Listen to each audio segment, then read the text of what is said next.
said 13, so we're here and here. Oh, wow. Okay.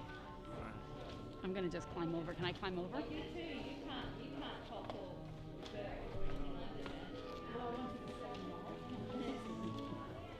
Let's see if I can go by this without touching it. Yeah, no one. What's the problem? Oh, they're right there.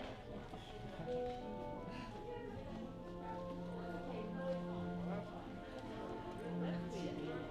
Obviously that.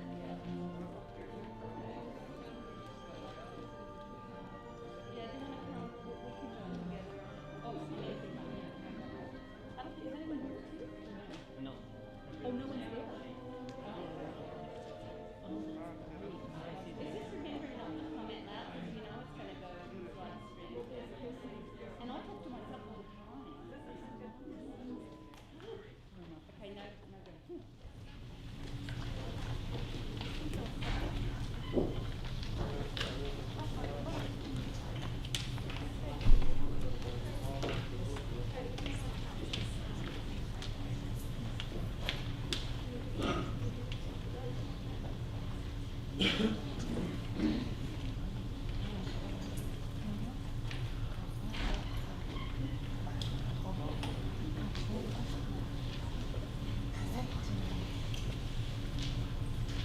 Welcome to the 2020 high school production of excerpts from David Ives' All in the Timing and Time Flies.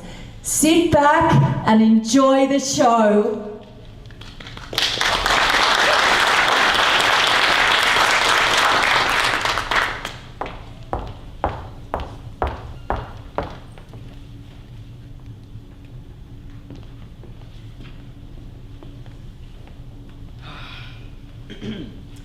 Excuse me. Is this chair taken? Excuse me? Is this chair taken? Yes, it is. Oh, sorry. Sure thing. Excuse me. Is this chair taken? Excuse me? Is this chair taken? No, but I'm expecting somebody in a minute. Oh, thanks anyway. Sure thing. Excuse me. Is this chair taken? No, but I'm expecting somebody very shortly. Would you mind if I sit here until he, she, or it comes? They do seem to be pretty late. You never know, he might be turning down. Sorry, nice try though. Sure thing. Is this chair taken? No, it's not. Would you mind if I sit here? Yes, I would. Is this chair taken? No, it's not. Would you mind if I sit here? No, go ahead. Thanks. Every place else seems to be taken. Mm-hmm. Great place. Mm-hmm. What's the book? I just wanted to read in quiet, if you don't mind. Oh no, sure thing. Every place else seems to be taken. Mm-hmm. Great place for reading. Yes, I like it. What's the book? The Sound and the Fury. Oh, Hemingway. What's the book? The Sound and the Fury. Oh, Faulkner. Have you read it? Not actually. I've sure read about it though. It's supposed to be great. It is great. Yeah, I hear it's great. What's the book? The Sound and the Fury. Oh, Faulkner. Have you read it? I'm a Mets fan myself. Have you read it? Yeah, I've read it in college. Where was college? Oral Roberts University. Where was college? I was lying. I never really went to college. I just like to party! Where was college? Harvard. Do you like Faulkner? I love Faulkner. I spent the entire winter reading him once. I've just started. I was so excited that after 10 pages, I went out and bought everything else he wrote. One of the greatest reading experiences in my life. I mean, page after page of gorgeous prose, and all that incredible psychological understanding, and the waves grasp mystery of time and human existence, and the smells of earth. What do you think? I think it's pretty boring. What's the book? The Sound and the Fury. Oh, Faulkner. Do you like Faulkner? I love Faulkner. He's incredible. I spent the entire winter reading him. I was so excited that after 10 pages, I went out and bought everything else he wrote. All that incredible psychological understanding. And the prose is gorgeous. And the waves grasp mystery of time. And human existence. You I can't believe I waited this long to read him. You never know. You might not have liked him before. That's true. You might not have been ready for him. You have to hit these things at the right moment where it's no good. That's happened to me. It's all in the timing. My name's Bill, by the way. I'm Betty. Hi. Hi. So, yes, I thought reading Faulkner was a great experience. Yeah.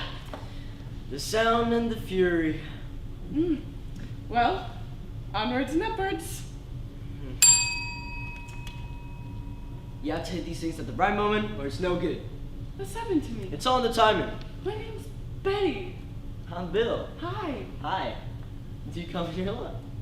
Actually, I'm just in town for 2 days from Pakistan. Oh, Pakistan. Do you come in a lot? Every other day, I think, do you? Not so much anymore. Not as much as I used to since my nervous breakdown. Do you come in a lot? Why are you asking? Just interested. Are you really interested, or do you just want to pick me up? No, I'm really interested. Why would you be interested in whether or not I come in here a lot? Just getting acquainted. Well, maybe, just maybe, you're only interested for the sake of making small talk long enough to ask me back to your place to listen to some music, or because you've rented some great new tape for your VCR, or you've got some terrific, unknown Django Reinhardt record, only all you really want to do is smash, which you won't do very well, after which you'll go into the bathroom and pee very loudly, and then you'll pad into the kitchen and grab yourself a beer from the refrigerator without asking me whether or not I like anything, and then you'll proceed to lie back down next to me and tell me that you've got a girlfriend named Stephanie who's been away at medical school for a year in Belgium, and that you've been involved with her off and on in what you'll call a very intricate relationship for about 7 years, none of which interests me, mister. Okay. Do you come in a lot? Every other day, I think. I come in here quite a lot and I don't remember seeing you. Guess we must be on different schedules. Misconnections. Yes, different time zones. It's amazing I can live right next door to somebody and never even know it. I know. City life. It's crazy. We probably pass by each other on the street every other day, right in front of this place probably. Yeah. Well, the waiters here sure seem to be in some different time zone. I can't seem to locate one anywhere. Waiter! So, what do you... I beg your pardon? Nothing, sorry. Guess we must be in different schedules. Misconnections. Yes, different time zones. It's amazing I can live right next door to somebody and never even know it. I know. City life. It's crazy. You weren't waiting for somebody when I came in, were you? Actually, I was. Oh, boyfriend? Sort of. What's the sort of boyfriend? My husband. Oh. You weren't waiting for somebody when I came in, were you? Actually, I was. Boyfriend? Sort of. What's the sort of boyfriend? We were actually meeting here to break up. Oh. So you're available? Ew! What's the sort of boyfriend? My lover! Here she comes right now! You weren't waiting for somebody when I came in, were you? No, just reading. Sort of a sad occupation for a Friday night, don't you think? Reading it all by yourself? Do you think so? I mean, what's a good-looking woman like you doing out here all by yourself? Trying to keep away from minds like that. No, listen.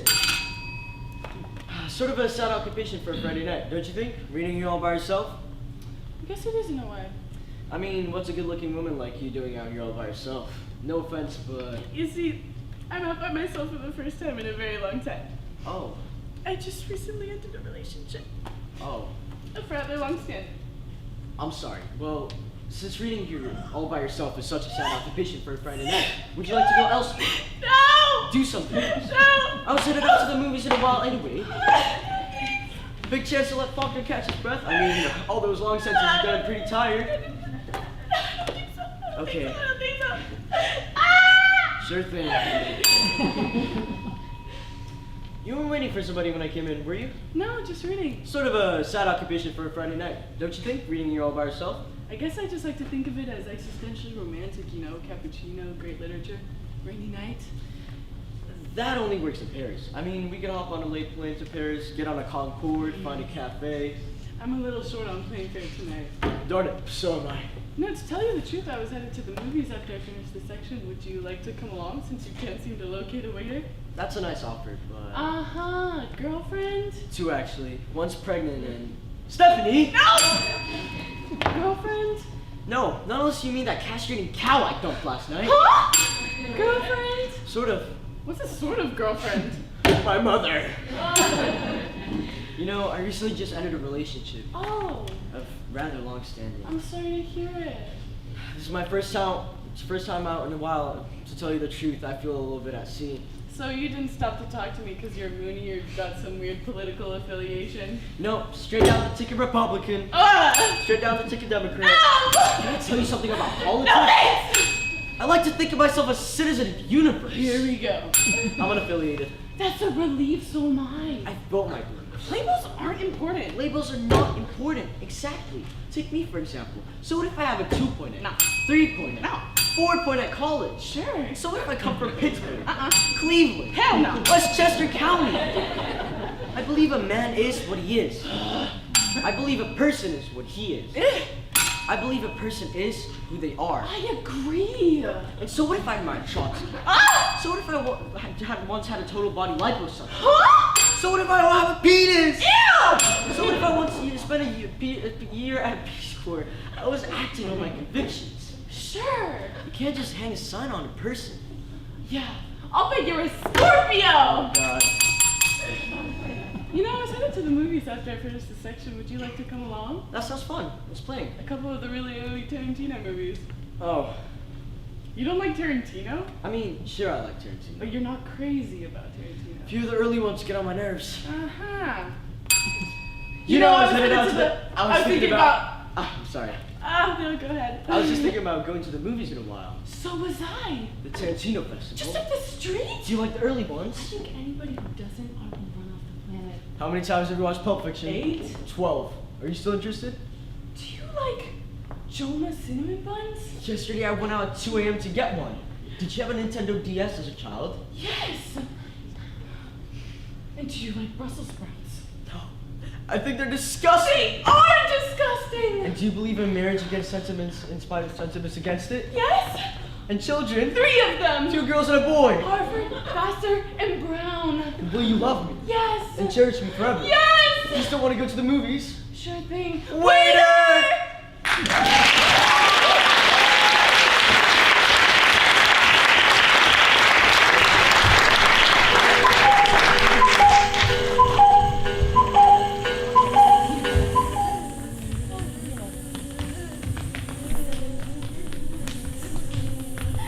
Well, here we are. This is my place. Already? That was fast. Swell party, huh? Yeah, quite a swarm. Thank you for flying me home. No, sure, absolutely. I'm happy to.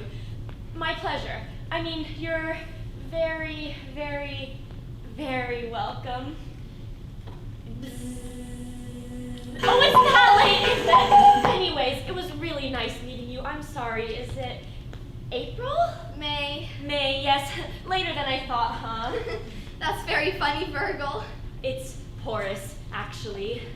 Oh, I'm sorry. The bus at the party was so loud. So you're May the Mayfly. Yeah, I guess my parents didn't have much imagination. Mayfly. You don't, live with your parents, do you, May? Oh, no. They died around dawn this morning. Mine died around dawn, too! Maybe it's fate. Is that what it is? Anyways, I should really get going now. Good night. Do you want a drink? Actually, I'd love a drink. Let me just turn on a couple fireflies. Wow, great pond. I love the lily pad. The lily pad was here. Kind of grew on me. Care to take the load off your wings? That's all right. I'll just, hover. But would you look at that? Oh, I'm sorry. Did we collide? No, it's fine. I've only had my wings about 6 hours. Really? So have I! Wasn't molting disgusting. Oh, I'm glad that's over with. Oh, care for some music? I've got the Beatles, the Birds, the Crickets. I love the crickets! So do I! So, are you going out with, are there any other mayflies in the neighborhood? No, it's mostly wasps. So you live here all by yourself, alone? By my lonesome. And would you look at that moon? You know that's the first moon I've ever seen? That's the first moon I've ever seen! Maybe it's fate! I think the moon is having a very emotional effect on me. Me too. Must be nature. Me too. Or maybe it's fate. Me too.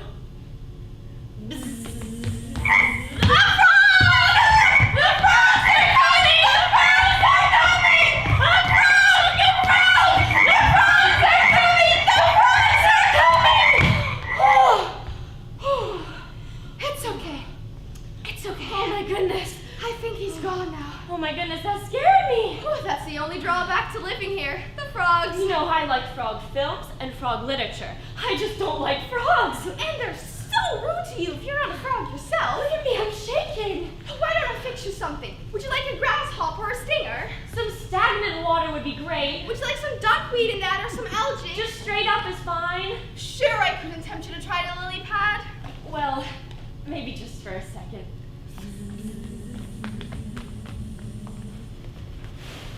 Here you go. Cheers, Horace. Long life, May. Do you want to watch them too? Sure, what's on? Let's see. And butterfly, spider stratagem, travels with my aunt, angels and insects, the fly. Oh, the original or Jeff Goldblum? Jeff Goldblum. Ugh, too gruesome. Born Yesterday and Life on Earth. What's on that? Swamp Life with Sir David Attenborough. Sounds interesting. Should we try it? Carpe diem. Carpe diem. What's that? I don't know, it's Latin. What's Latin? I don't know, I'm just a mayfly. And we're right on time for it. Hello, I'm David Attenborough. Welcome to Swamp Life. Isn't this comfy? Is my wing in your way? Oh no, it's fine. You may not believe it, but within this seemingly lifeless puddle, there thrives a teeming world of vibrant life. May, look, isn't that your pond?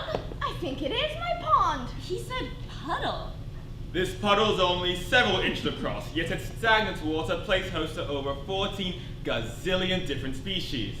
It is my pond! Every species here is engaged in a desperate battle for survival. Feeding, meeting, mating, breeding, dying, and mating and meeting and breeding and dying. Mating, meeting, breeding, brooding, braiding, those that can braid. Feeding, mating. All right, Sir Dave. Mating, and mating. Only one thing on his mind. Filth on television these days. Tonight we start off with one of the saddest creatures of this environment. The toad. The dung beetle. The lowly mayfly. Did he just say the mayfly? I think he said the lowly mayfly. Yes, the lowly mayfly. Like these two mayflies, for instance.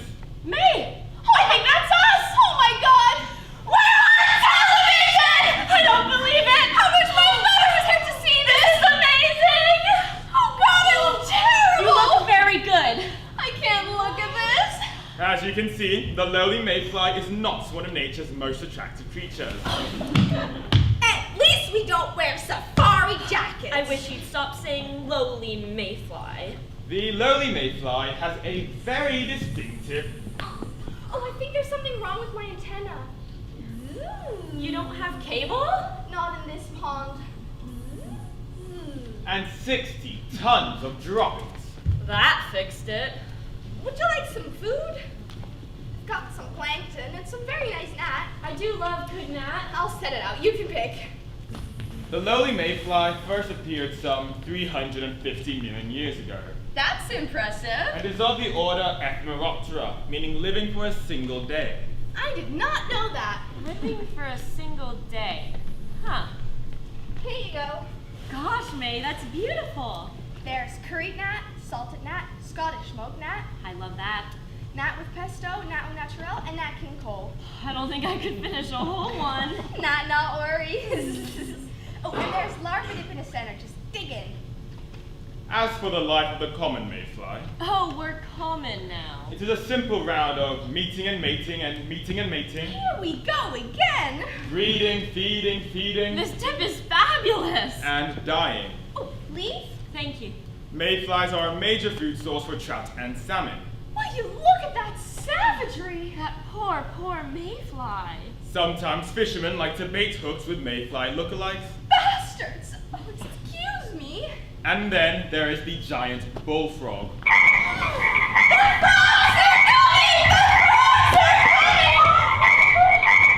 Well there.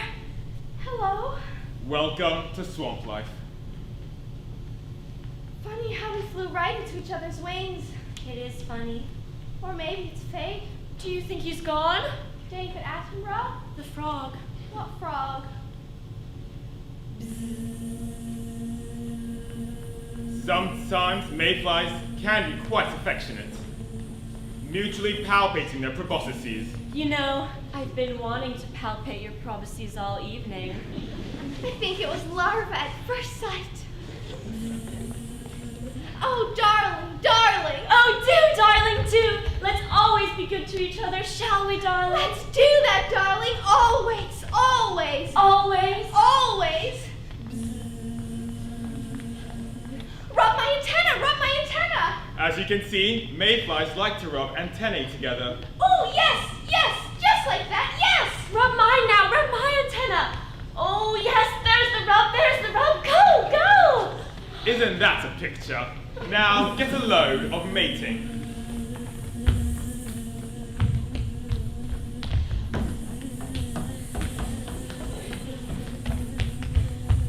Unfortunately for this insect, the lowly mayfly has a lifespan of only 1 day. What was that? The lowly mayfly has a lifespan of only 1 day, living just long enough to meet, mate, have offspring, and die. Did he just say meet, mate, have offspring, and die? I did. In fact, mayflies born around 7:30 this morning will die by the next dawn. But so much for the lowly mayfly. Let's move on to the newts.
Our biological clocks went bong, and here we are, hot to copulate! For the one brief, miserable time we get to do it. Yeah. Talk about a quickie. Wait a minute. Talk fast. What makes you think it would be so brief? Oh, I'm sorry. Did I insult your vast sexual experiences? Are you more experienced than I am, Dr. Ruth, luring me here to your pad? I see. Blame me! Can I remind you we only get one shot at this? Oh, so I can rule out multiple orgasms, is that it? I'm just saying there's not a lot of time to hone one's erotic technique, okay? And I'm trying to sort out some very big entomological questions here rather quickly. Do you mind? Oh, and I'm just a babe here, just a piece of tail. I'm not the one who suggested TV. Well, I'm not the one who suggested swamp life. Ooh, that sounds interesting. There's a frog up there. Oh, I'm terrified. I'm really scared. We're right down here. Come and get us. Breeding, dying. So this is the whole purpose of mayflies? To make more mayflies? Does the world need more mayflies? We're a major food source for trout and salmon. How nice for the salmon. Would you like some more food? I've lost a bit of my appetite, all right? Oh, excuse me. I'm sorry. Really, May? Nails! Really, I didn't mean to snap at you. Leaf.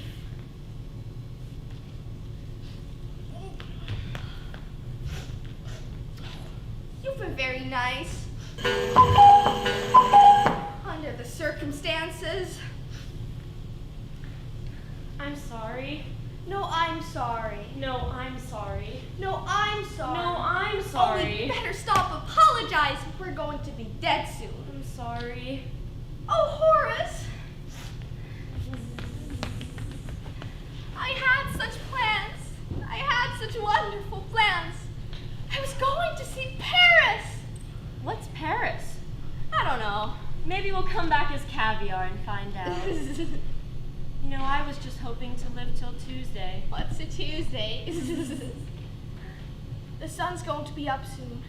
I'm scared, Horace. I'm so scared. You know, May, we don't have much time, and we hardly know each other, but I'm gonna say it. I think you're swell. I think you're divine. From your buggy eyes to the thick, raspy hair on your legs. Woo, woo! Woo, woo? No, I say woof. And I say, who cares if life is a swamp, and we're just a couple of small bugs in an even smaller pond? I say live, May. I say, darn it, live! But how? Well, I don't honestly know that. You could fly to Paris. We can fly to Paris! Do we have time to fly to Paris? Carpe diem! Carpe diem, what's that? It means bon voyage. And we're out of here!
I'll do the utensils. I'll do the plates. Oop, that's the wrong That's side. the wrong side. What am I thinking? What am I thinking?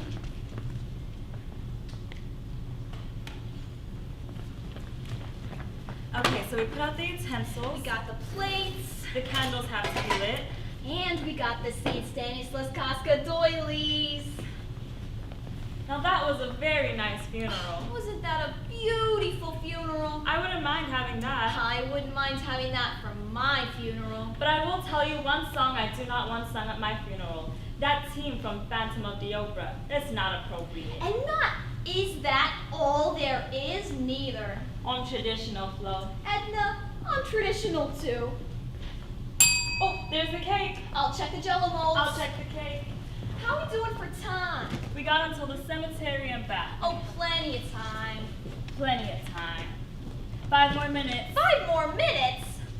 Okay, so we did the potato salad, We got the green the salad, fruit salad, coleslaw, cheesecake, pound cake, crumb cake, angel food, krushchiki, kolaczki. crullers, We got the jello molds. and prunes. For 12 people. I think it's enough. Plus we got the sausage. There's the sausage.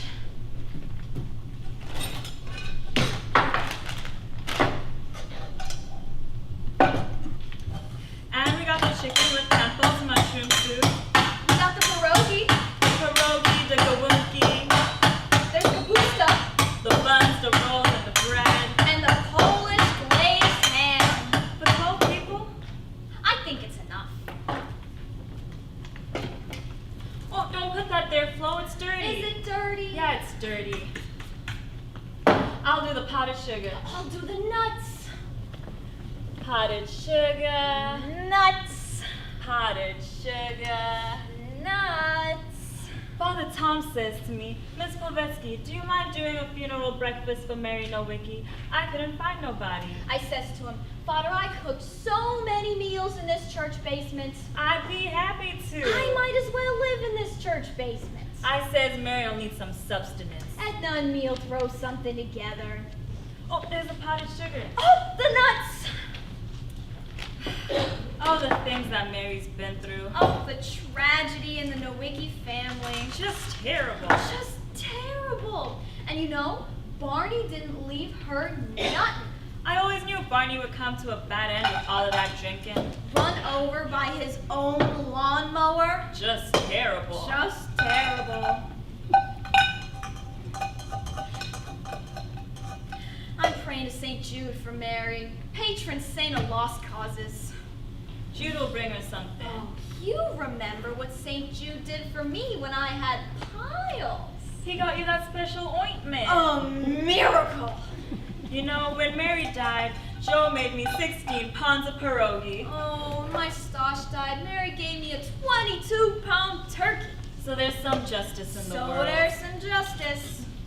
Too bad we couldn't go to the cemetery. Oh, for Mary's sake. San Casimir is my favorite cemetery too. Oh, just beautiful. The way they take care of the graves there. The graves are always like new. And the bathrooms. Spotless. I ordered my casket from that place in Blue Island. Oh, I got my casket. Did you get the blue with the satin lining? I got the pink with chiffon. Oh, just beautiful. Just beautiful. You know, I bought some potato chips. I got taco chips. Potato chips. Taco chips. Potato chips. Taco chips. You don't think chips are appropriate for a funeral breakfast? No, not for breakfast. Not for breakfast. Ooh, You want to check the cake? you check the jello molds.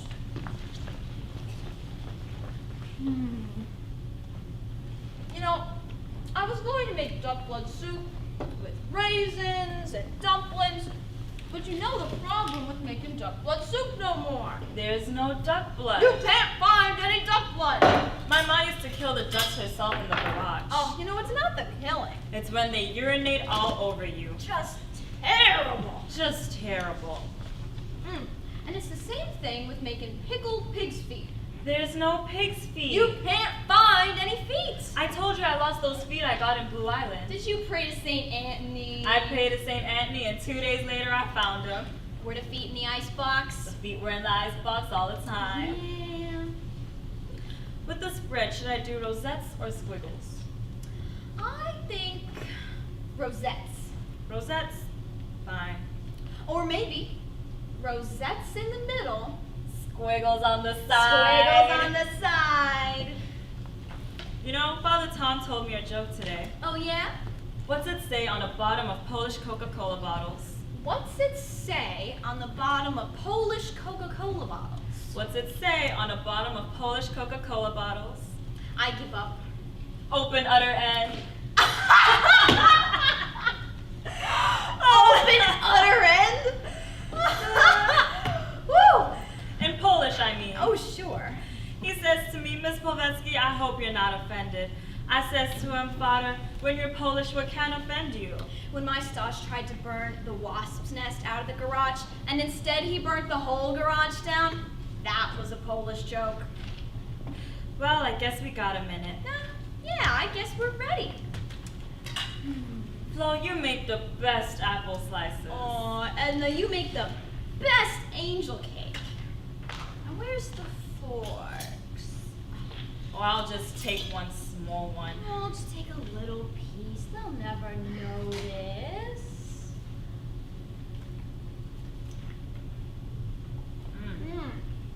Look at that. This is delicious. Flo, I don't know how you do it, Ed. Flo. Flo, when I die, will you do my funeral breakfast? Sure I will, Ed. And will you make your apple slices? Oh, sure, Ed. And will you make sure they don't sing that damn song? Oh, sure I will, Ed. Thank you, Flo. And if I go first, will you do my funeral breakfast? Of course I will, Flo. I can make duck blood soup. Oh, don't bother with the duck blood. Angel food is fine. Edna, you know you got a dove over your head? You know you got one too, Flo. Yeah, well. Yeah, well. Open utter end.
Good morning, Miss Doppelganger.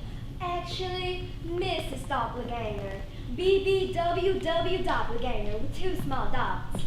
I'm Bill Williams. Thank you so much for seeing me, Doctor. You may call me Bill. Bill? Or Will. Will? Will, you have a seat. Oh, thank you. So, you've been having a couple of problems. A couple of problems, you might say, but... May we speak alone? We are alone. Oh, where were we? We were having a couple of problems. I'm not sure you're the right person to come to, Doctor. Bill, Will, well, you see, lately, I've been having this funny feeling. I've been having this funny feeling that there's more to the world than I thought. Or think. Could you expand on it? Sassive, when I'm alone in a room, I'm somehow not alone. And when I'm with someone, there's more to them wanting that person in the room. And the room isn't the only room that I'm in. It's as if the world were somehow double. A singular problem, Miss Doppelganger, and you are a singular person. Both of us know that. 2 things. Are you married? I'm single. We split up. Any siblings? My twin sister in St. Paul. The Twin City. How have you been sleeping? I'm up half the night in a double bed. It doesn't add up. I'm desperate, Doctor. Last week, I I played doubles without a partner. Did you win? Twice. How did you manage that? Duplicity. Double man? No, thank you. Would you look at the eye chart, please? Oh, which one? This one. E-I-E-I-O. Again. E-I-E-I-O. Excellent. I know this sounds pretty odd. Oh, we in my profession have all kinds of O-D-D-D items. O-D-D-D? Odd. But I have news for you, Miss Doppelganger. You are not alone. In what ways? In two ways. Each person, which is to say everybody, looks out into the world and asks if there isn't more to it, or them, than they, that he or she think or thinks. Maybe possibly higher realities, multiple realities doing double duty. In any case, I'm not just Bill W. Williams, and you are not just BBW Doppelganger. BBWW doppelganger with two small dots. Exactly, and you alone can help yourself. But if not me, then who? I stand corrected. There is only one alternative. Is that you're crazy? Oh, no. You're not crazy, are you? Oh, no. Delusional. No. Mad. No. Any or many multiple personalities. No. It's as if I'm living some kind of double laugh. Am I ill, Will? Maybe, Bibi. We should see each other again. Possibly again and again. Maybe more than once. Fifi, would you come in, please? Yes, doctor. You wanted me? Fifi, Bibi. Bibi, Fifi. Yes, we've met. Fifi, a wee matter. Would you set up a couple of appointments for Miss Doppelganger and I? Two small dots? Two small dots. I see your points. Same time next week, okay? Oui. A wonderful woman. Dual citizenship and exclusively bisexual. Doctor, could you suggest anything for me? Maybe, Bibi. A double dose of B1 and B2 taken twice every couple of days for 2 weeks as a one-time treatment. Are you covered? Yes, they pay in half. Would you send me the bill? In duplicate. Thank you so much. You're very, very welcome.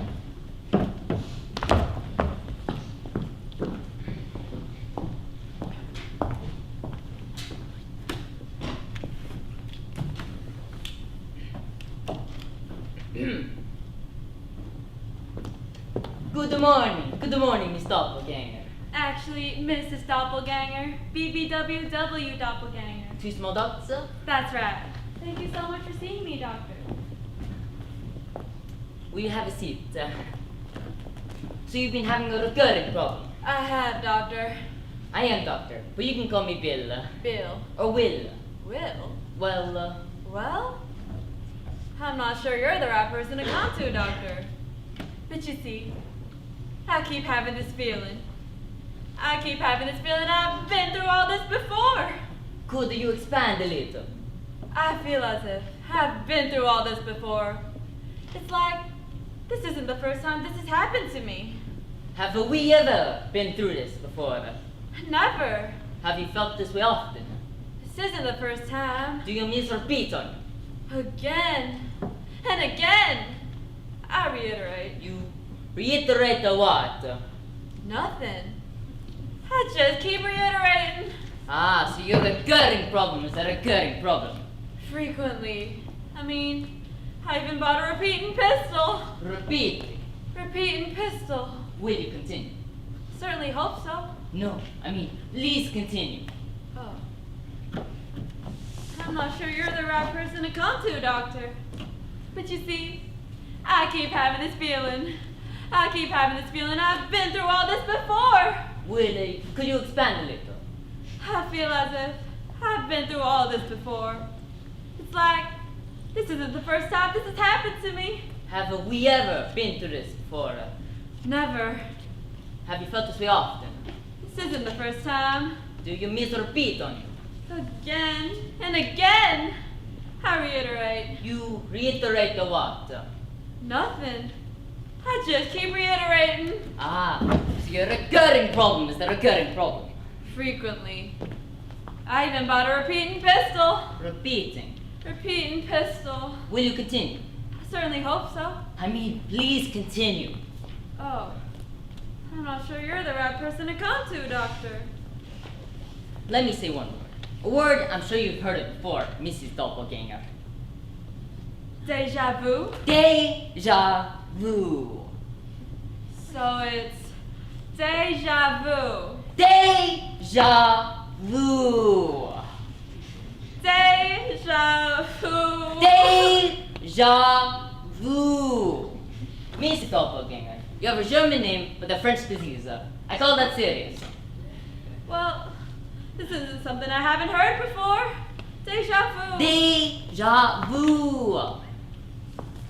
But this time it really means something. Dito. But doctor, what can I do about deja vu? I think we should see each other again. Possibly again and again. Maybe more than once. Thank you so much for seeing me, Will. So, come again? I said thank you so much for seeing me, Will. I mean, will you come again? I said thank you so much for seeing me. No, I mean, will you come here one more time? Oh, I'd love to. Just one more time? I'd love to. I mean, will you... I will. Will? Just one more time or many more times? How about next week? Let's reconfirm. Fifi.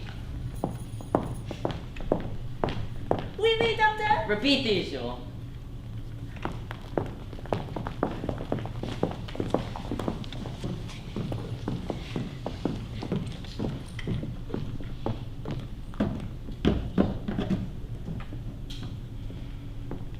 Oh, good morning. How are you, Bill?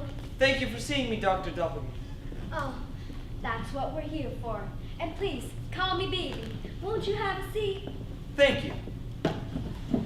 So, you seem to be having an apparent problem. I seem to be having an apparent problem. Exactly. Could you amplify? I don't know if you're the right person to come to, Doctor. I mean, could you expand a little? I don't know if you're the right person to come to, Doctor.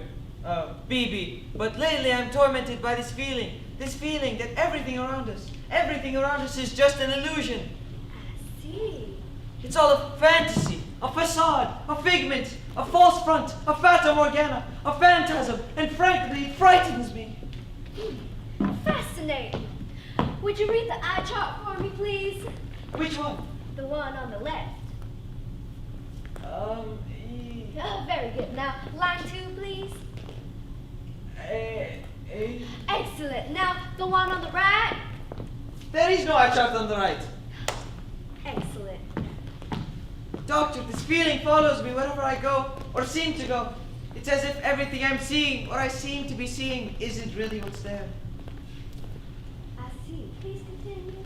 It's as if it's all a game, or a charade, or a veil. This is a veil, isn't it?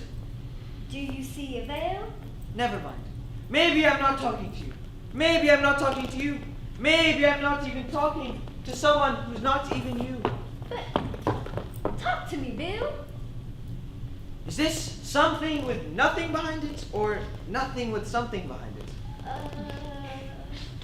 Maybe I don't even have a problem. Maybe I only think I have a problem. Doctor, what do you think you think? I think we're making progress.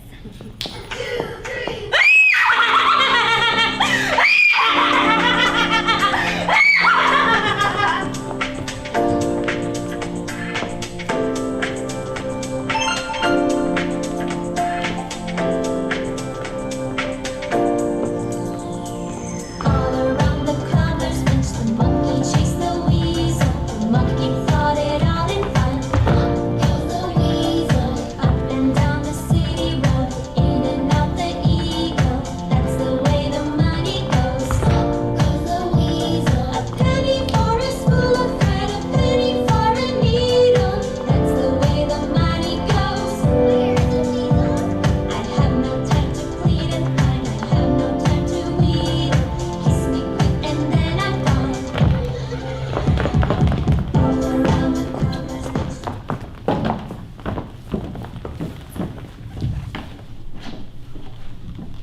In the great dance of life, the possible positions are so many.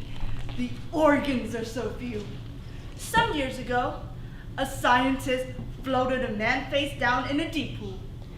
The man in the pool wore a special pair of goggles that blind out his vision into a field of pure and limitless white. After several hours, the man began to hallucinate. He thought he was walking down a street in Paris. In a fictive cafe near the Eiffel Tower, he hallucinated a beautiful woman and immediately fell in love with her. I, Fifi LeBlanc, was that woman. But am I really Fifi LeBlanc, former au pair? Or am I Aphrodite, the eternal goddess of love? Or am I, as I've begun to suspect, Franklin Sponge, a gym teacher from Kankakee wearing a dress? And how does that affect my health insurance? The need for meaning, the search for answer, the great question. Class, what is the question? Help! Great! Now everybody into the pool!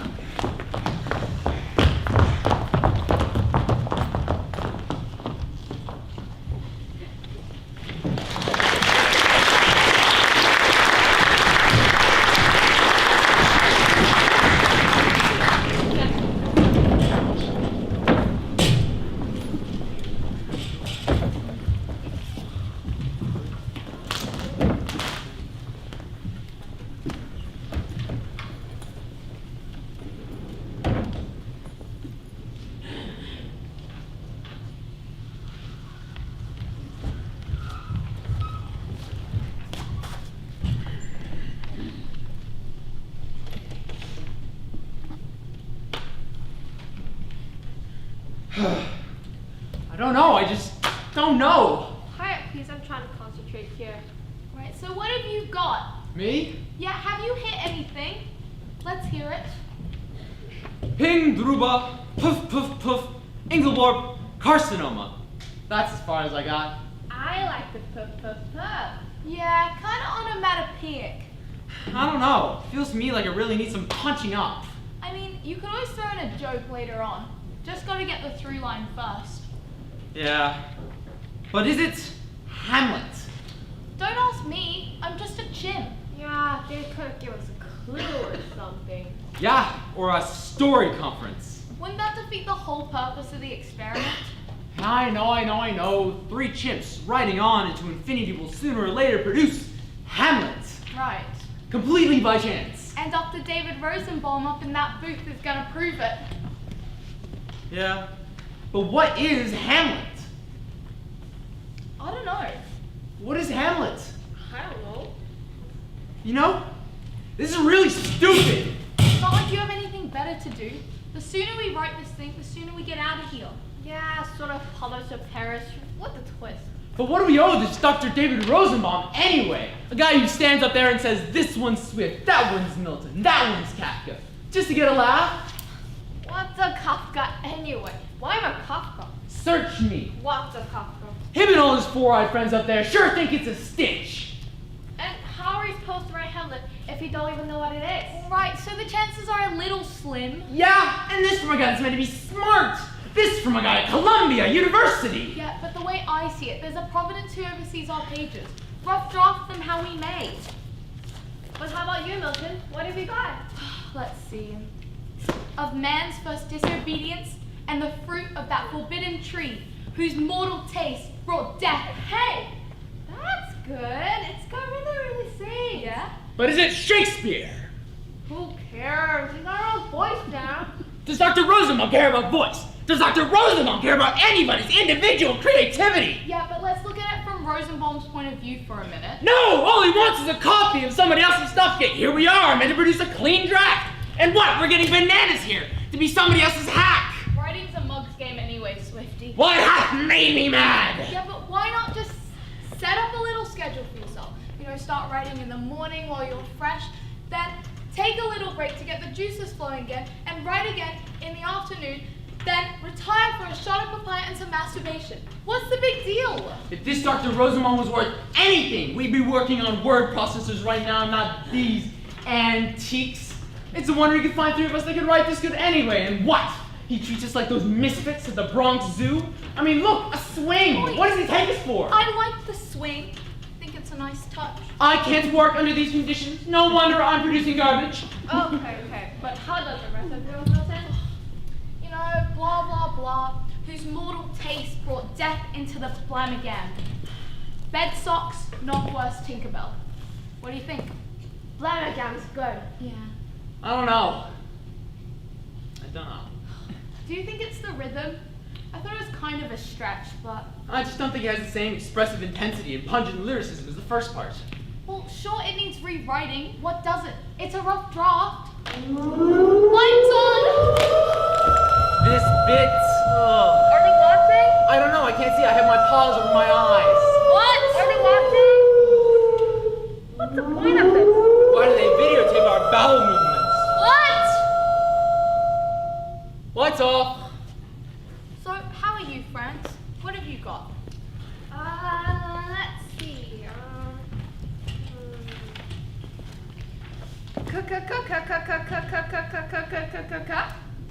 What is that? Postmodernism? 20 lines of that. At least they'll screw up his data. 20 lines of that. I want it dry. I got lots. Do you think that that's in Hamlet? I don't know what I'm doing here in the first place. I'm not a writer. I'm a monkey. I'm supposed to be swinging on branches, dealing ants, not sitting on these floors for like 10 hours a day. Well, it sure is a long way home to the sweet gardens of Africa from here. You know, where lawns and level downs were sweetly interposed. Paradise, wasn't it? Lost! Lost. Lost. Anyways, I've been trying to work on some of that in this new piece of mine, but still pretty close to the bone. Just because they can keep us locked up in here, they're more thinking more powerful than we are. They are more powerful than we are. Just because they control the means of production, they think they can oppress the workers. Things are how they are, Swifty. What are you gonna do about it? Hey, why are you so goddamn ready to justify the way of Rosenbaum to the apes? Do you have a key to that door? No! Do you have an independent food source? No! So call me a collaborator. I happen to be a professional. If Rosenbaum wants Hamlet, I'll give it a go. Just remember, we're not brain surgeons, we're not astrophysicists, we're chimps. And for apes in captivity, this is not a bad gig. Well, what's really frightening is if we stick around long enough, we're going to evolve into Rosenbaum. Evolve into Rosenbaum? Brush up on your Darwin, baby. We're more of kind and less than kin. Anybody got a smoke? I'm allowed. Don't look at me. I'm not going to satisfy those old joyers with the old smoking chimp act. No, thank you. Don't be sap, Swifty. You gotta use them. Use the system. What do you mean? Watch while I put my antic disposition on, will you?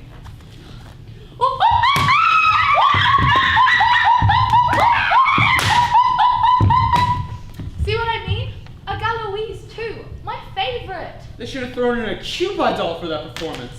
Got results though, didn't it? Sure, you did your bonzo routine and got a Galoise out of it too. Last week I totaled a typewriter and got a whole carton of Marlboros. The trouble was, you didn't even smoke them. You took a crap on them. It was a political statement! Well, you made your statement and I got my smokes. All's well ends well, hey? It's the only way we know they're watching. What? We perform, we rip out paper, we tap another page, and a cigarette appears. At least it's a sign that somebody out there is paying attention. A resident philosopher. But what if one of us actually does it? Here we are, set out to prove the inadvertent virtues of randomness, to write something that we wouldn't even recognize if it went right through our own hands. But what if one of us actually does it? Do you think they'll actually release us? Will they really give us a key to get the parade? Or will they move us on Ulysses? Ugh! Why did they pick Hamlet in the first place? What's they to Hamlet or Hamlet today that we should care about? Man, there's respect in this long life of calamity. Who would bear the whips and the scorns of time? The oppressor's wrong, the proud man's continuity, the law's delay! Swifty, relax, will you? Go have a banana. I really want to get that Rosenbaum in here and see how he would do it producing Hamlet. That's it! What? Forget about all this random Hamlet crap. We take revenge! Revenge on Rosenbaum? Who else Hasn't even finished from our homes and families, stepped in between us and our expectations? How would we even do it?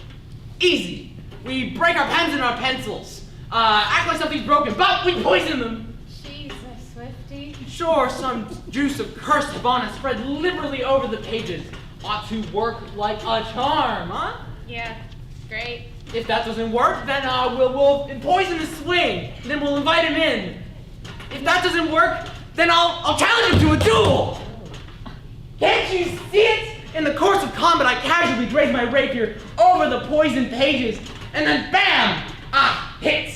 A palpable hit! And for reserve, we'll lay by some venomous stomach. We'll put some pellet in the poisoned vessel with the pestle. Yeah, listen, I gotta get back to work. Man's gonna want his pages. It's not a bad idea, but What's the matter with you guys? I'm onto something here. I think it's hopeless, Swifty. But this is the goods! Where was I? Oh, bed socks, knockwurst, Tinkerbell, yes. Don't really this is all, I guess. Damn straight. Just let me know when the kabutton gives out, honey. Okay, you two search go back to work. I'll do all the thinking around here. Swifty, revenge! Tinkerbell, Stuckle swamps, yes, and hemorrhoid, like that. Act 1, Scene 1. Elsinore Castle, Denmark. Hemorrhoid. Enters Bernardo and Francisco.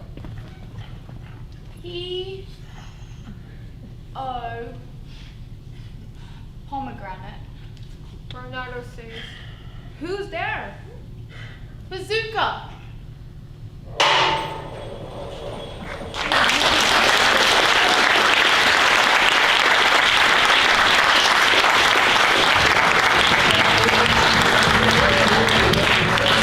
There'll be a 10-minute intermission, so see you back here at 3:10.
Doing what I yell at all the kids for doing. Like, fall down, right?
Isn't that Philip Glass? I think it is. Can I help you, sir? Yes, I need a loaf of bread, please. Just a moment. It's time now. Yes. Let's go. Do you know that woman, sir? Isn't that? Think it is. Sir, help me, sir, help me, sir, help me, sir. Yes, I need. Isn't that? Philip Glass? Think it is. Think it is. Help me, sir. Loaf of bread. Help me, sir. Loaf of bread. Philip Glass. Help me, sir. Think it is. Loaf of bread. Think it is. Help me, sir. Philip Glass. Loaf of bread. Yes, I. Think it is. Yes, I. Think it is. Yes, I. Think it is. Loaf of bread. Think it is. Loaf of bread. Think it is. Loaf of bread. Think it is. Hey. Philip Glass. Think it is. Hey. Loaf of bread. Philip Glass is a Loaf of bread. is Help. is Help. Philip Loaf. Philip Loaf. think Can. Philip Bread. Philip Bread. Philip can't think bread help Philip think Philip need bread loaf Do I need a loaf of bread Can I need a loaf of bread Can I know a loaf of bread I need bread. I know I need bread. I know I need bread. I know Isn't that a loaf? Of bread. think Philip Need. Help. think Philip need help think Philip need help think Philip need help think Philip need help Yes, please. think Philip need help sir think Philip need help sir think Philip need help sir bread loaf Philip need help you, sir. Philip need help you, sir. Philip need help you, sir. Philip need glass. Do you know? Phil do you know lip Do you know? glass do you know Phil Do you know? lip Do you know? glass Do you know? glass lips.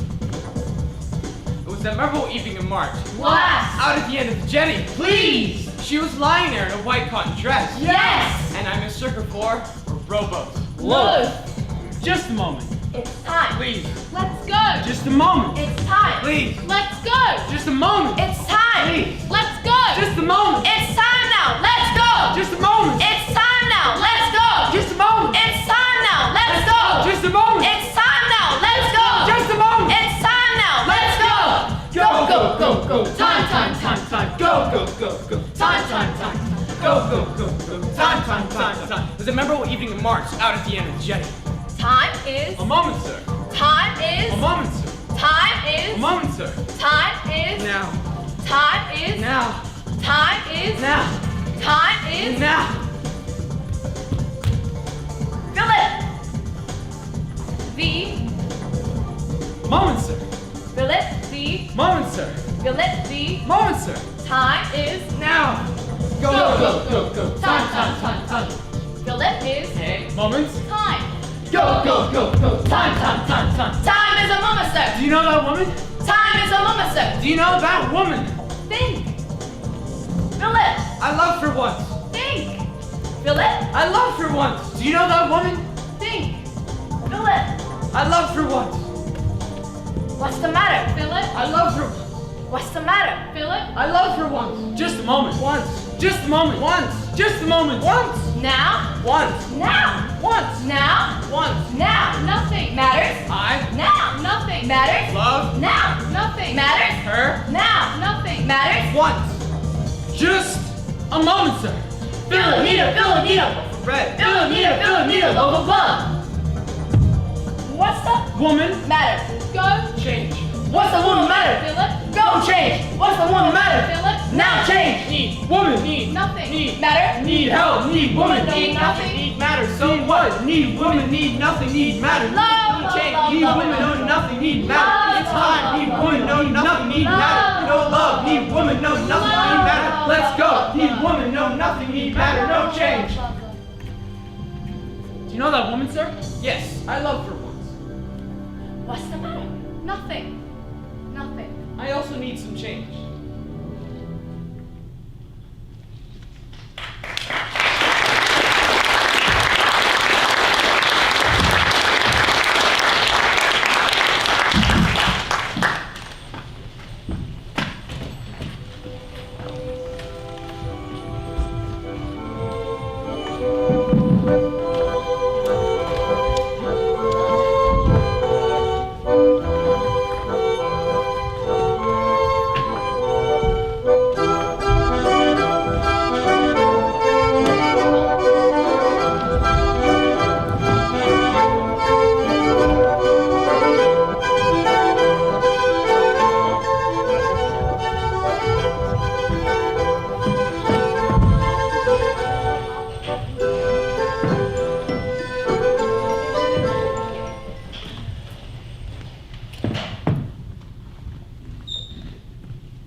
of our children.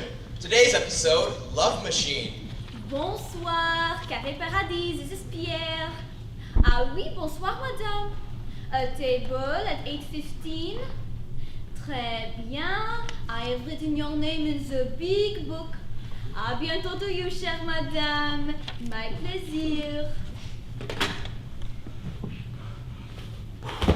Excuse me. Oui, monsieur. Mon Dieu! A table for two, please. A table for deux. And a quiet corner, if you have one. Mm-hmm. And do you have a réservation? I do, for deux, under Maple. Maple. And monsieur, has your other party arrived? Yes, this is my other party. Monsieur, is your companion not a measured household appliance? Yes, she is a Maple washing machine. She is a washing machine? Allô, sécurité! Put that down! Hélas, I see no reservation. And we are full tonight. Dommage. This place is half empty. Au contraire, la place is half full. And as you can see, there are no appliances, only people. But this is a Maple washing machine. Monsieur, perhaps you would like to sit at the bar. But one moment, monsieur. Have I not seen you somewhere?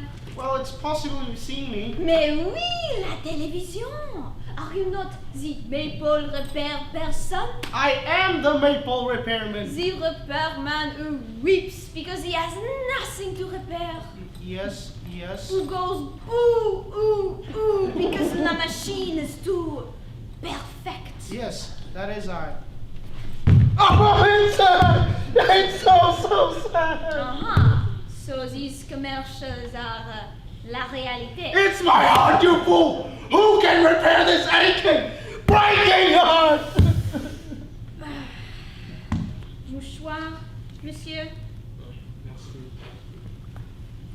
No, like everything else, it all started a long time ago. It was as a naked crawling infant that I first glimpsed it, a great gleaming machine in my mother's basement which I mistook for a television. I tried to watch cartoons on it until I was 5. Unsuccessfully, of course, but by then I was hooked. Young man, you take off those filthy clothes immediately. Then there was my great gleaming mother Flora. How can you stand to stand there in those disgusting, dirty items of apparel? Ew! Ah! Bleh! Bleh! Flora's fluoroscopic eyes could read me like a menu. Coke, Pepsi, Play-Doh, Dipsy Doodles, Zop-Zoop? Ew! Ah! Bleh! Bleh! I should just burn this clothes. Oh, Mom, I just put these on this morning. Feathers find filth. Now strip until you're naked as a little ferret. It was a Freudian minefield. Now get in the bath and scrub. The Sphinx in our Oedipal basement was my mother's Maple, the old Ocean IT-40. It sat there like a mystical monolith, an ivory soap tower, one block of some Tower of Babel. Or is it Babel? Anyway, in our house, the Maple was a god, week after week generating out of my miserable clay the radiant angels that oversaw my childhood. I was a walking magnet for filth, but here was the machine to cleanse me. We were a perfect match. Hi, Manny. Oh, hi, Mabel. And there was Mabel. Mabel was perfect too, in a flawed human way. She always had a spot of jelly on her blouse, but she was loving, she was tender, and her name sounded like Maple. You got a spot on your blouse. It's Jelly. You wanna go to a movie or something? How about you wanna hop on the washer and take a spin? Manny, how come we always gotta make out on top of your mother's Maple? Well, what's so weird about that? I know, it's perfect. Listen, a machine that's faultless and flawless, that's not our stupid human feelings and failings. The Maple is poetry, it's purity, a paragon, perfection, cute. But what about me? Do you like me, or do you like the Ocean IT-40? You're the love of my life. You are. Gosh, Mabel. I'm sorry, but you're going to have to choose me or the machine, Earth or Ocean. Hanky? Mabel, come back. Would you like a handkerchief? Excuse me? A handkerchief. It's immaculate, of course. We are a maypole. Talking to Notion IT40, this harrows me with wonder and fear. And your English is so good. What maypoles do, we do perfectly. Mabel? Mabel? Do you think she'll ever come back? In my experience, everything is a cycle. Would you just look at that? Pristine. Because the molecules are now clean. Can Mabel scrub at the subatomic level? I guess you don't think much of human beings. We run hot and cold. Do humans ever bother to read the instruction manual? I do. The manual is my Emmanuel. And your name is? Manuel. Maypoles don't need to read the good booklet. We know by nature how to run smoothly, noiselessly, and efficiently. My gosh, you're beautiful. Just beautiful? Exquisite. Sublime. Yes, we are. And we're a bit hungry. Would you feed us? What would you like? Don't you ever miss a little something in the wash? You eat the socks? Socks are sustenance. Underwear is tastier. Well, do BBDs do then? You're so sweet. You know, I was awash in confused feelings, but I sensed that this machine and I were locked in permanent press. And if it was love, it was unclean. Mom died during a snowflake blizzard and was buried on a day without blemish. A good send-off for someone who thought man was not only dust, but dusty. I remember her last words. Ew. Ugh. Bleh. Bleh. But on the other hand, I inherited the maypole. You know, the pure, unapproachable goddess was not mine. Hello, Manuel. Oh, and Mabel still gave us the college job. How's college? Good, and good. What are you studying? Literature, philosophy, and religion. What are you gonna do with that? I thought I'd be a maypole repairman. Also, there's a spot in your blouse. It's jelly, so you wanna go out and hop up and take a delicate cycle? No, Mabel, don't do that! What's the matter? Ask her if she knows the formula for calculating an algorithm. Mabel, do you know the formula for calculating an algorithm? No. Ask her who wrote Götterdammerung. Do you know who wrote Götterdammerung? No.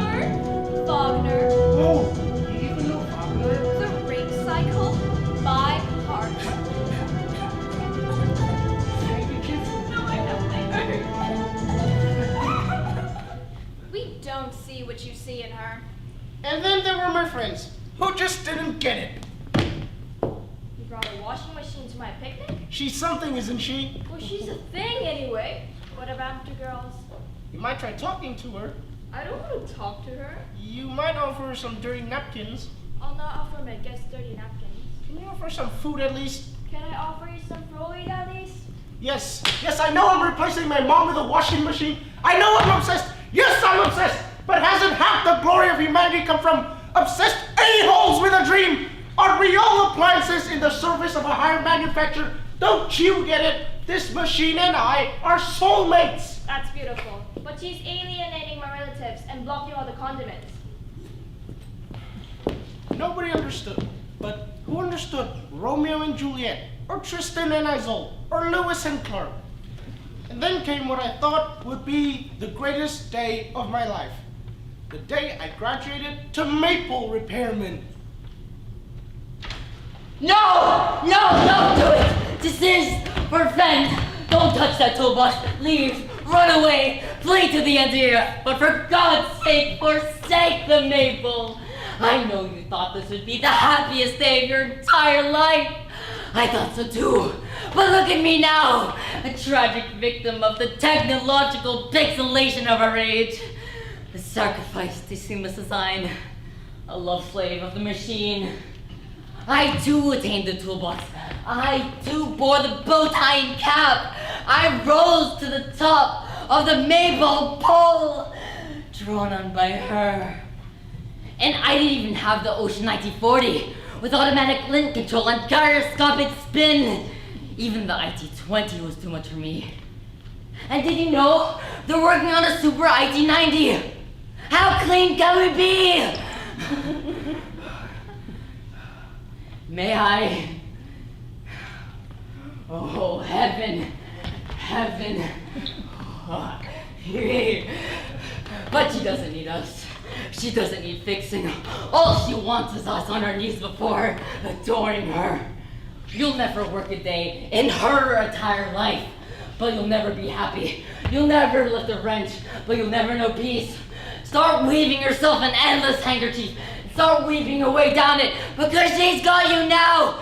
She won't rest until she's got all of you. Every interview. She'll swallow you up, I tell you. She'll swallow you up. She's the great white whale!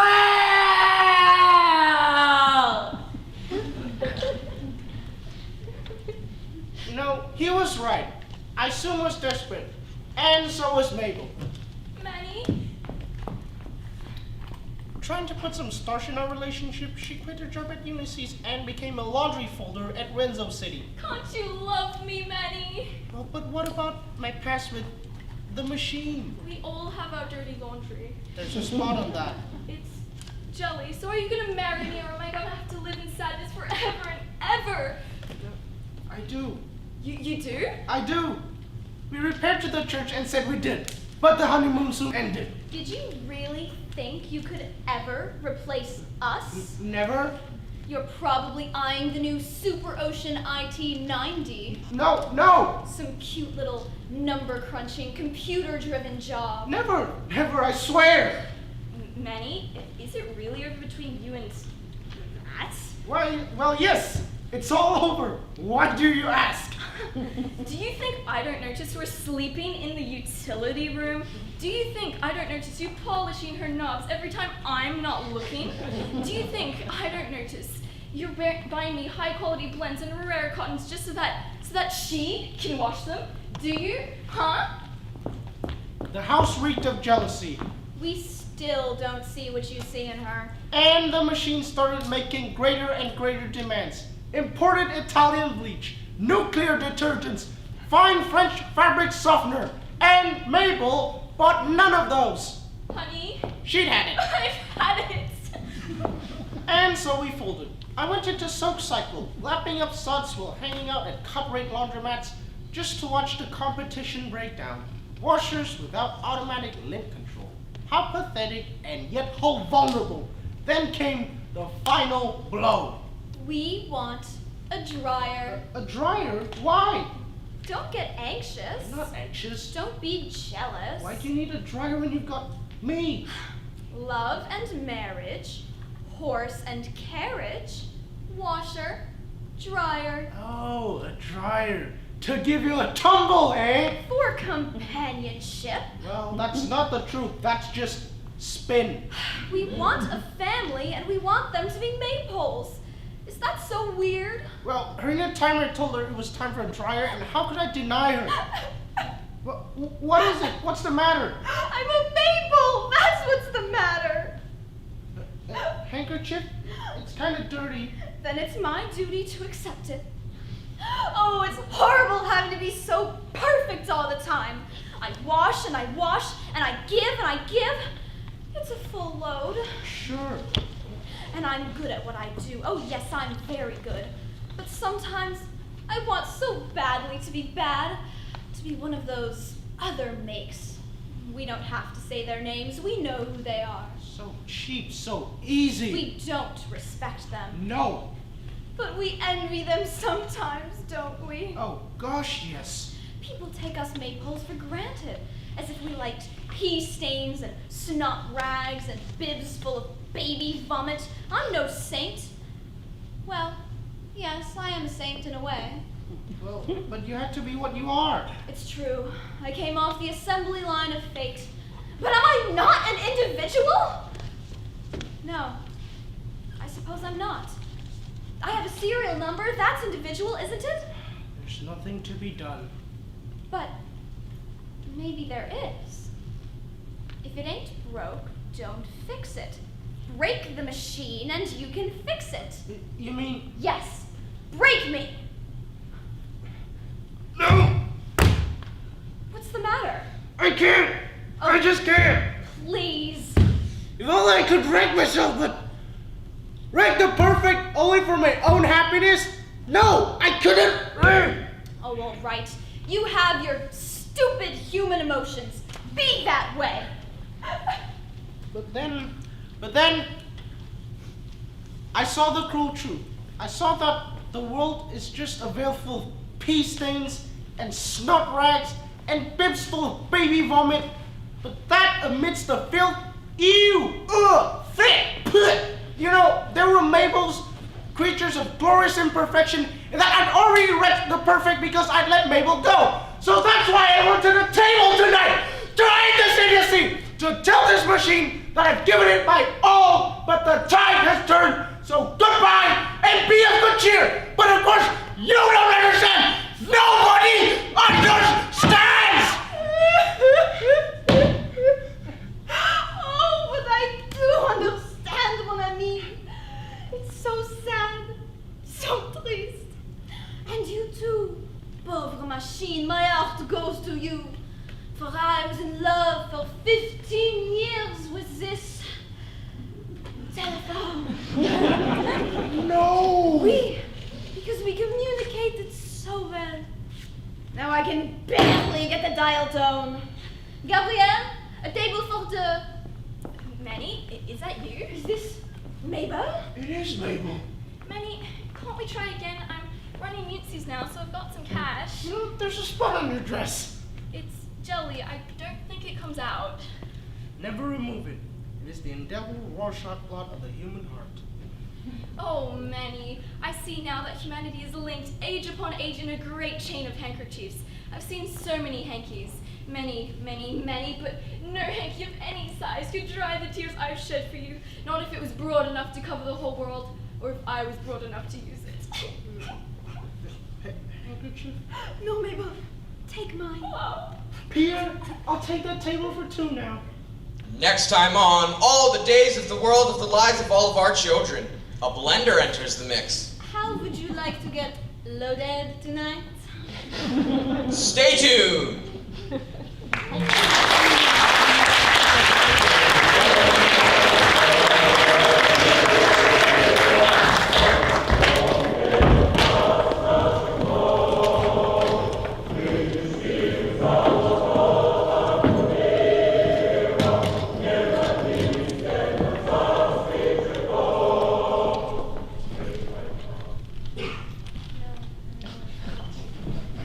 The proletariat is right.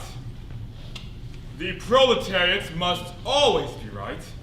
And the revolution of the proletariats against oppression must go on forever. Leon? And forever and forever. Leon, I was just reading the encyclopedia. The heading? Trotsky, Leon. Good. It's about me. Listen to this.